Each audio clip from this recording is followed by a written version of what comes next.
ಶುಭ ದಿನ. ಸಾಕಿ ಕುಕ್ಕಿಂಗ್ ಫೈಲ್ಸ್ಗೆ ಸ್ವಾಗತ. ನಾನು ಸೌಮ್ಯ. ಬನ್ನಿ ಇವತ್ತು ಟೇಸ್ಟಿಯಾಗಿ ಮತ್ತು ಹೆಲ್ದಿಯಾಗಿರುವಂಥ ನುಗ್ಗೆ ಸೊಪ್ಪಿನ ಚಟ್ನಿನ ಯಾವ ಥರ ಮಾಡೋದು ಅಂತ ತೋರಿಸ್ಕೊಡ್ತಾ ಇದ್ದೀನಿ. ಇವಾಗ ಮೊದಲಿಗೆ ಒಂದು ಪ್ಯಾನಿಗೆ ಇಲ್ಲಿ ನಾನು 3 ಟೇಬಲ್ ಸ್ಪೂನ್ ಆಗೋಷ್ಟು ಎಣ್ಣೆ ಹಾಕ್ಕೊಂಡಿದ್ದೀನಿ. ಇದು ಎಣ್ಣೆ ಚೆನ್ನಾಗಿ ಕಾಯಬೇಕು. ಅದಾದ ನಂತರ ನಾವು ಮಿಕ್ಕಿದ ಪದಾರ್ಥಗಳನ್ನ ಇದರೊಳಗೆ ಫ್ರೈ ಮಾಡ್ಕೋಬೇಕಾಗತ್ತೆ.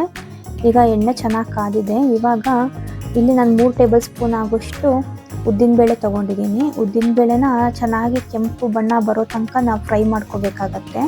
ಇದಾದಷ್ಟು ಎಲ್ಲನೂ ಲೋ ಫ್ಲೇಮಲ್ಲಿ ಇಟ್ಕೊಂಡೆ ನೀವು ಫ್ರೈ ಮಾಡ್ಕೊಳ್ಳಿ. ಇವಾಗ ನೋಡಿ ನಾನು ಈ ಥರ ಎಲ್ಲದನ್ನು ಚೆನ್ನಾಗಿ ಎಣ್ಣೆ ಒಳಗಡೆ ಫ್ರೈ ಮಾಡ್ಕೊತಾ ಇದ್ದೀನಿ. ಈಗ ನೋಡಿ ಈ ಥರ ಗೋಲ್ಡನ್ ಕಲರ್ ಬ್ರೌನ್ ಆಗಬೇಕು. ಇದಕ್ಕೆ ಇವಾಗ ನಾವು ಮಿಕ್ಕಿದ ಪದಾರ್ಥಗಳನ್ನ ಸೇರಿಸ್ಕೊತಾ ಹೋಗೋಣ.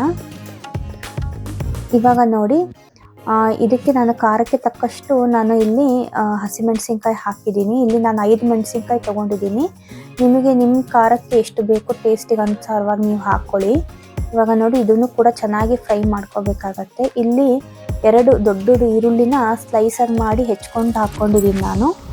ಇದು ನಾವು ಮಿಕ್ಸಿಲಿ ಹಾಕ್ಕೊಳೋದ್ರಿಂದ ನೀವೇನು ಸಣ್ಣದಾಗಿ ಕಟ್ ಮಾಡಿ ಹಾಕೋಣ ಅವಶ್ಯಕತೆ ಏನಿಲ್ಲ.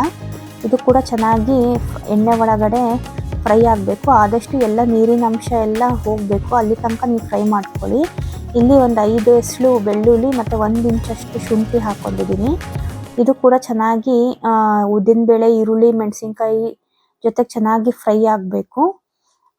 ಆದಷ್ಟು ಇದನ್ನು ಕಡಿಮೆ ಉರಿ ಒಳಗಡೆ ನೀವು ಫ್ರೈ ಮಾಡಿಕೊಂಡ್ರೆ ಟೇಸ್ಟ್ ತುಂಬಾ ಚೆನ್ನಾಗಿ ಬರುತ್ತೆ. ಈ ನುಗ್ಗೆ ಸೊಪ್ಪು ನಾವು ಉಪಯೋಗಿಸೋದ್ರಿಂದ ನಮಗೆ ಸ್ಟ್ಯಾಮಿನಾ ಕೂಡ ನಮ್ಮ ಬಾಡಿಲಿ ಇಂಪ್ರೂವ್ ಆಗುತ್ತೆ ಮತ್ತು ನಮ್ಮದು ಕೊಲೆಸ್ಟ್ರಾಲ್ ಲೆವೆಲ್ಲು ಕೂಡ ಕಡಿಮೆ ಮಾಡುತ್ತೆ ಇದು.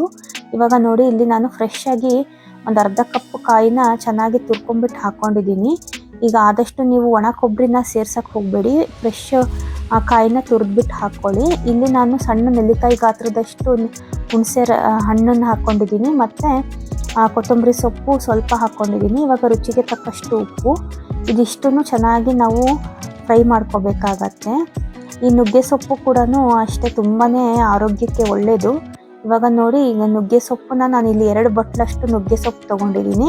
ಇದನ್ನು ನಾವು ಚೆನ್ನಾಗಿ 1-2 ನಿಮಿಷ ಎಲ್ಲ ಪದಾರ್ಥಗಳ ಜೊತೆಗೆ ನಾವು ಇದನ್ನು ಫ್ರೈ ಮಾಡ್ಕೋಬೇಕಾಗತ್ತೆ.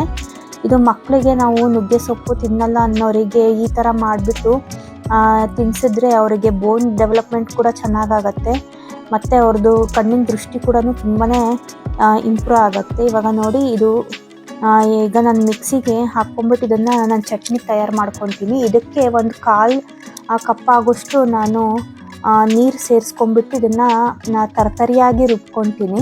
ತುಂಬ ಇದನ್ನು ಫೈನಾಗಿ ಎಲ್ಲ ದೋಸೆ ಇಡ್ಲಿಗೆ ಚಟ್ನಿ ಮಾಡ್ತೀವಲ್ಲ ಆ ಥರ ಮಾಡ್ಕೋಬೇಡಿ.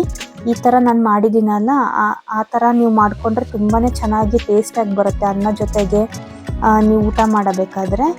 ಇವಾಗ ನೋಡಿ ಇದು ಬಿಸಿ ಬಿಸಿ ಅನ್ನದ ಜೊತೆಗೆ ತುಪ್ಪ ಹಾಕ್ಕೊಂಡು ನೀವು ಇದನ್ನು ಊಟ ಮಾಡ್ತಾ ಇದ್ದರೆ ನಿಮ್ಗೆ ಯಾವ ಸಾಂಬಾರು ಕೂಡ ಇದ್ರ ಮುಂದೆ ಅಷ್ಟು ಟೇಸ್ಟ್ ಅನಿಸೋದಿಲ್ಲ.